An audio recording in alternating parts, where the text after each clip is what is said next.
Welcome to our channel. Are you tired of being single on Valentine's Day? Meet a guy just like you, on a mission to find love.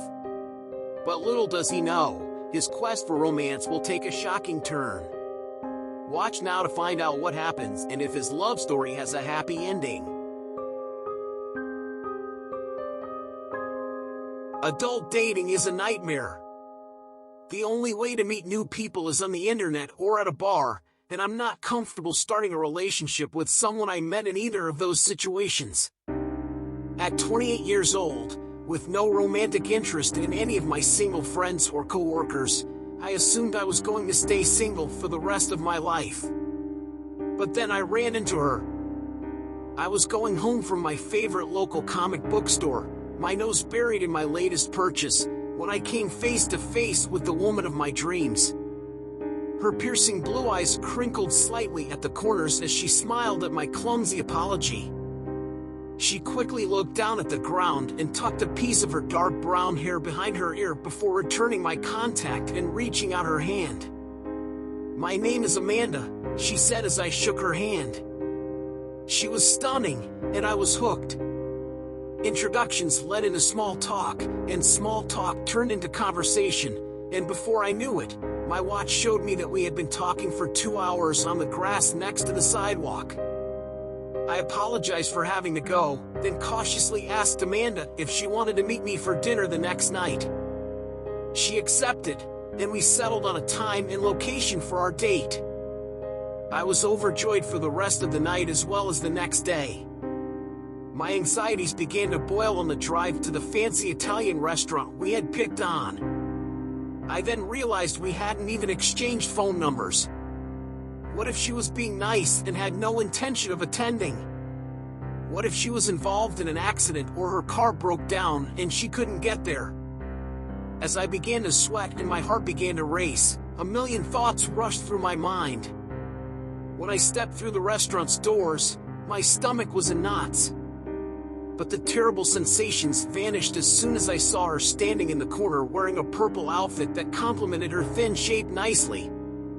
When I asked for a table for two, the hostess gave me a funny look, which increased my anxiety. My panic had made me sweaty, and I was immediately aware that I had run my fingers through my hair a few times throughout the walk. Despite my decent pants and shirt, I must have looked a mess. As I followed the hostess and my date to a seat in the restaurant's corner, I used my hands to secure my hair and wiped my forehead with my sleeve. The date went really perfectly. Amanda told me she trusted my judgment and let me order for both of us. We spoke and joked throughout the lunch as if we'd known one another for years. I wouldn't have noticed if the world around me was in shambles since I enjoyed being with her so much. Of course, the happiness of new love was brief, otherwise, I wouldn't be writing this on this place. After I paid the bill, we decided to take a walk in the nearby park. As we walked happily along the concrete walkway lighted by gentle yellow lights, I gathered the confidence to reach for her hand. My fingers interlocked with hers, and just as I realized how cold her skin was, she stopped talking and the air around us became tense. My initial thought was that I had fucked up.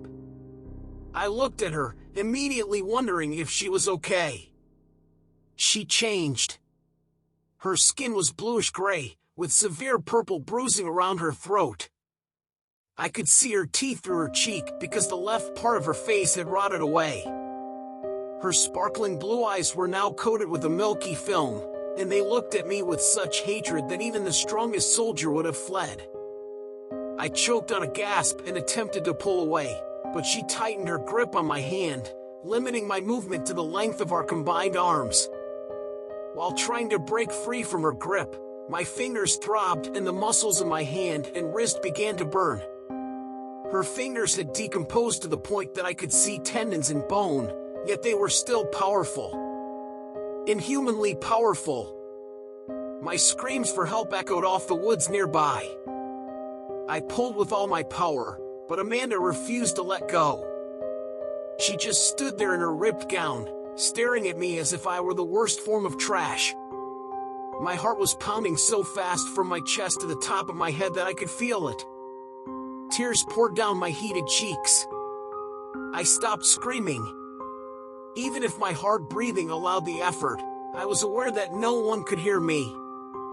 I knelt, pushing myself to look at the ground rather than the rotting lady in front of me. Please, please don't kill me, I begged between breaths. Amanda laughed out loud.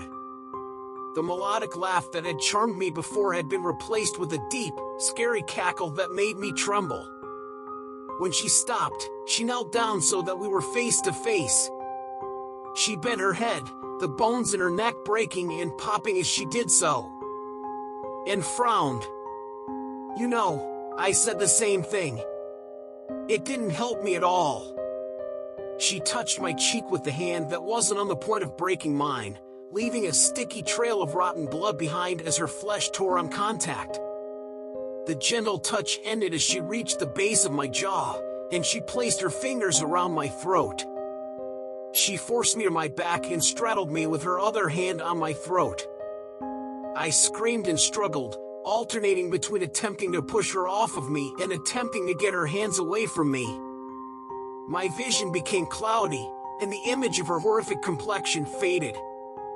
I was certain I was about to die.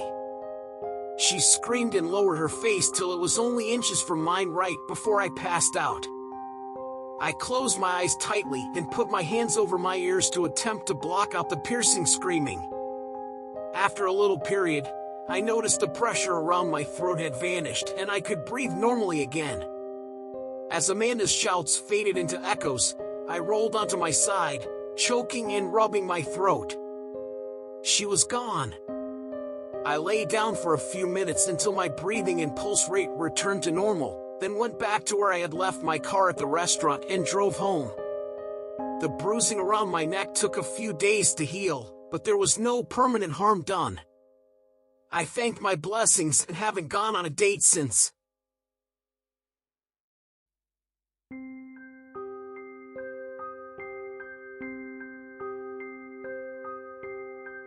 Thanks for watching. If you enjoyed the video, give it a like and share it with your friends. Let us know your thoughts in the comments below.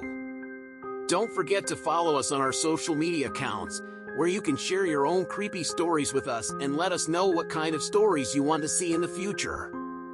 And don't forget to subscribe and turn on the notification bell to never miss a future video. Thanks for your support. See you in the next one.